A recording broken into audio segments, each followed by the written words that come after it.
Final മത്സരത്തെക്കുറിച്ച് German team തികഞ്ഞ ആത്മവിശ്വാസത്തിലാണ്. Lionel Messi എന്ന സിംഹത്തിനെ വഴിതടയാൻ ജർമ്മനി സകലവിധ സന്നാഹങ്ങളും ഒരുക്കുന്നുണ്ട്. This is great from Podolski. The movements are closer. Look at the movement. Just making sure. 2010 ലോകകപ്പ് quarter മത്സരത്തിൽ മെസ്സിയെ പൂട്ടിയ ജർമ്മനിയെ കായിക ലോകം കണ്ടതാണ്.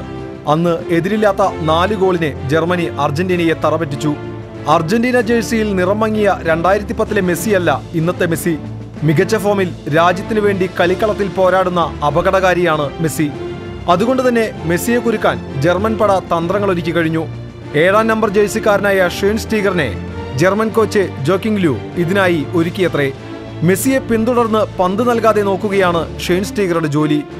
ഏത് വിങ്ങിലായാലും ഒരുപോലെ തിളങ്ങുന്ന രീതിയിൽ ഉയർന്ന മെസ്സിയെ ഏതു വിധേനയും ഒതുക്കുക എന്നതാണ് ജർമ്മനി ലക്ഷ്യമിടുന്നത്. അർജന്റീനയുടെ നീക്കങ്ങൾ, പ്രത്യേകിച്ച് മെസ്സിയുടേത്, പ്രത്യേക സോഫ്റ്റ്വെയറിലൂടെ നിരീക്ഷിച്ച് അവരുടെ രീതികൾ പഠിക്കാനും ജർമ്മനി ശ്രമിക്കുന്നുണ്ട്. ഏതൊക്കെ തന്ത്രങ്ങൾ പയറ്റിയാലും മെസ്സിയെ വരുതിയിലാക്കാനാവുമോ എന്ന് ജർമ്മനിക്ക് ഭയവുമുണ്ട്. കാരണം മെസ്സിക്ക് തുല്യം മെസ്സി മാത്രം. World cup desk TCV.